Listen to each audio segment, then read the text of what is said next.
ku soo dhowow Baghdad Online Academy.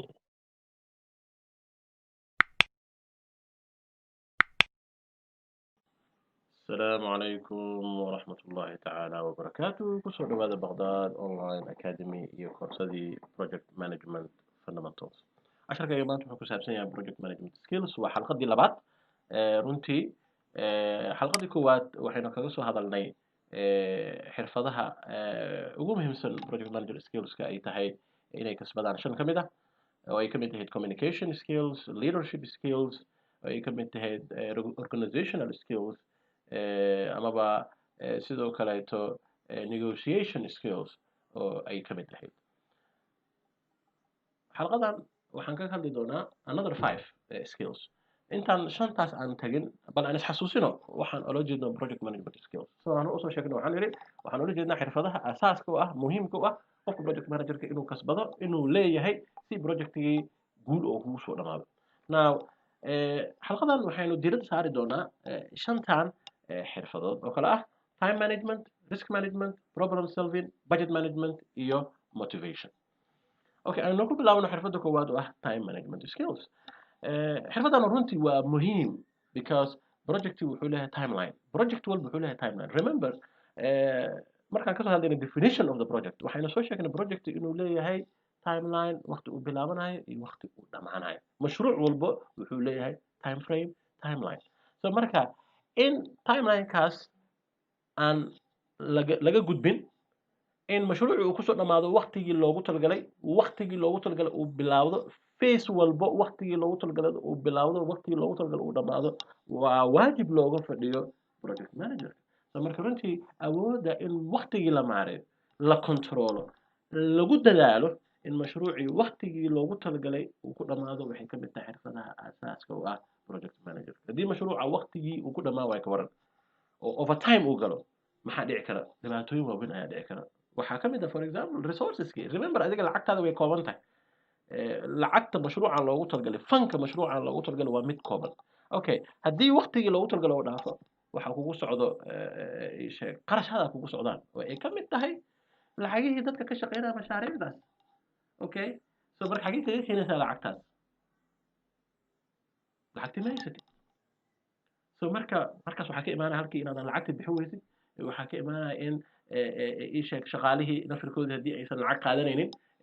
meesha iskaga tagaan oo mashruucii runtii sidaas uu ku fashilmo. So marka time management skills waa muhiim. waxaa kaloo ka mid ah risk management skills because waxaynu ognahay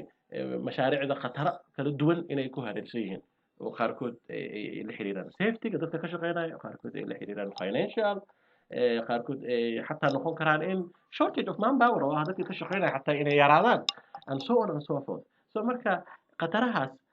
ii sheeg sidii loo maareyn lahaa oo loo maamulin lahaa waa waxyaabo looga fadhiyo project managerku waa inuu yaqaano qofka sida looga hortago khataraha. yani because khatarta way kala duwan yihiin. so marka qofka inuu ogaado waa maxay khataraha amaba riskiyada kala duwan oo mashruucan soo wajihi karo, siday u kala baaxad weyn yihiin iyo sida ay u kala saameyn weyn yihiin in loo kala habeeyo kadib qorshe cad iyo tools cad ay jiraan oo looga hortagayo khatarahaas. so marka waa xirfadaha looga fadhiyo qofka project managerka inuu kasbado waana runtii waxyaabaha lagu barto project management as a course runtii. sidoo kale xirfadaha looga baahan yahay qofka project manager waxaa ka mid ah problem solving skills. runtii xaqiiqada waxay tahay mashaariicda marka la fulinayo particularly in the humanitarian sector problemyo badan ayaa imaan kara. problemyada waxay noqon karaan kuwa internal or within the organization and within the team of the project dhexdooda ka dhici karo oo isfaham daro meesha inay ka dhici karto. ii sheeg muxuu ahaa problem solvingka inuu la xiriiro مثلا problemka organizationka projectka fulinayo iyo communityga community leaderska iyo organizationka authorityga meesha ka talinayo iyo organizationka nafirkood. problemyadaas marka kala duwan oo dhici kara ii sheeg qofka xalinteeda waa in xirfad uu lahaado. xirfadda xalinta mashaakilka waxaa ka mid ah xirfadaha ugu muhiimsan dadka hogaamiyayaasha looga baahan yahay inay kasbadaan inayna leeyihiin. runtii markii laga xalinayo problems markii laga hadlayo problem solving ma aha wax oo yani sometimes waxay noqon kartaa gifted qofka inuu qof ilaahay subxaana wa tacaala mawhibo siiyey uu xalin karo mashaakilka asagoo aan aqoontii lahayn xirfadiina lahayn laakiin in project management halkan waxaa laga hadlayaa structured way yani qaab cilmiyeysan oo structured ah oo procedure cad leh oo problemada lagu xalinayo يعني سو marka runtii wax walba waa art waa cilmi waa fan waa wax la barto so marka xirfadaas qofka inuu barto طبعا سيابها lagu barto waxa kamid ah qofka inuu koorsooyin qaato yani waxayna kamid tahay koorsooyin BOA Bardad Online Academy ay bixiso runtii problem solving and decision making so qofka inuu koorsooyinka noocaas oo kale uu qaato oo runtii xirfadda problem solving skills uu iskaga dhisayo si runtii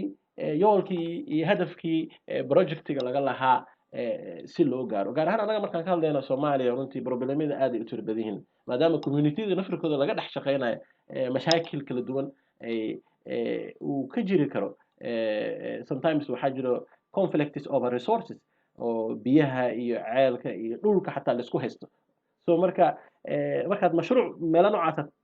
aad ka fulinaysid in conflictyada iyo mashaakilka adiga kaa horeeya xataa sometimes inaad la tacaashad ku qasban tahay oo dadkii community aad isku keento aad wada tusto dhammaantood waxaan inay wax dan u yihiin yani dadka mashaariicda fulinaya nafirkooda ayaa conflict ka dhex dhici kara oo dadka qaarkood ay laga yaabo in personal interests ay ka dhex abuurtaan mashruucii oo ay rabaan in dadkoodii iyo ehelkoodii iyo qabiilkoodii loo shaqaaleysiiyo for example amaba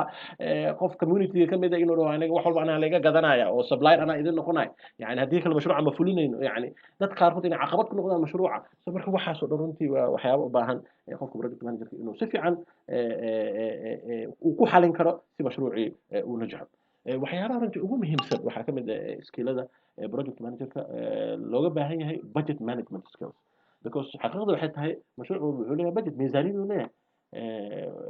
resources are not unlimited maaha يعني طبعا concept scarcity marka laga hadlayo in economics waxaan ognahay in resources ka yihiin kuwa kooban baahiyahana ay yihiin unlimited so marka mashruucan wuxuu leeyahay miisaaniyad loogu talagalay doonarka iyo dadka lacagta bixinaya ama kharashka bixinaya waxay ugu talagaleen miisaaniyad kooban so marka in mashruucii lagu fuliyo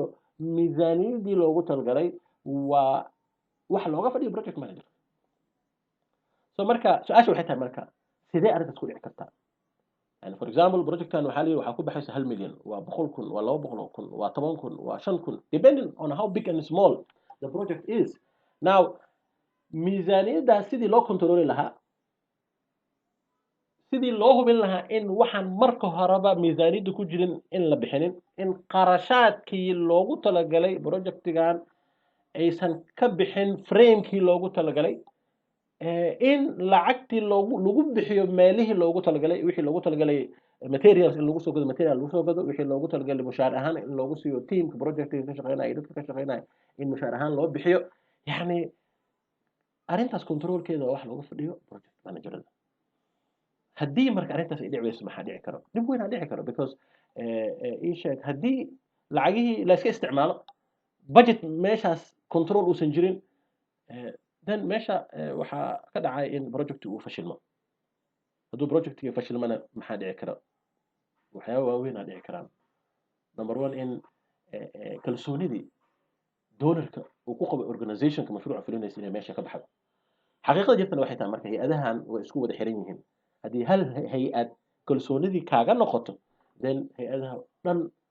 runtii way adkaanaysaa inay kula tacaamulaan because waxaad gelaysaa black list waxay dhahaan so marka runtii arrintan waa arrin muhiim ah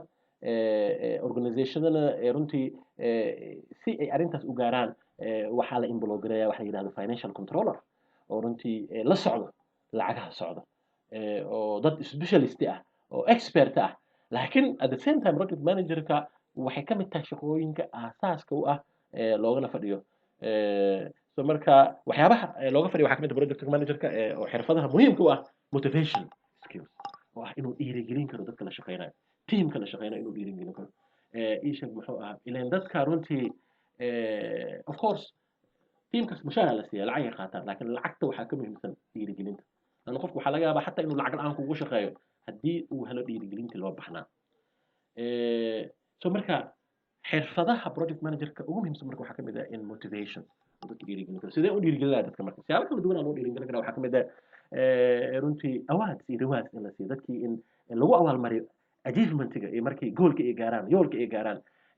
in dadkii la amaano thank you is one of the motivation qofka inaad dhahdo waad mahadsan tahay waa dadaashay maasha allah yani isheeg horumarka ayaad qayb ka tahay ereygaas ayaa waxaa laga yaabaa runtii in wax badan ay bedesho in dad badan ay motivation iyo dhiirigelin ay u noqoto sidoo kaleeto runtii project managerka waxaa looga baahan yahay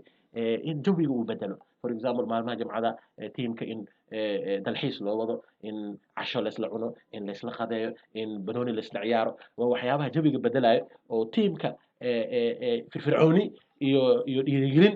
gelinayo so marka runtii sidoo kaleeto dadka liida oo xirfadooda ay liidato oo laga yaabo in hawsha sidii looga rabo aysan u gudan karin in xirfadoodii la dhiso in xirfadoodii la dhiso talooyin la siiyo طبعا hay-adaha waxay bixiyaan tababaro waxay bixiyaan fursadooyin dadka capacitygooda lagu dhisaayo runtii waxaas oo dhan marka waxay keenayaan at the end of the day dadka inay noqdaan dad motivated ah mashaariicdii loogu talagalay runtii fulinayo iyo sidii loogu talagalay ku fulinayo halkaas waxaa inoogu soo ilaaday xalqadii labaad project management skills waxaa inoo haray hal xalqad oo ah xalqada saddexaad insha allah intaan ku kulmayno waxaa idinka tegayaa في أمان الله السلام عليكم ورحمة الله تعالى وبركاته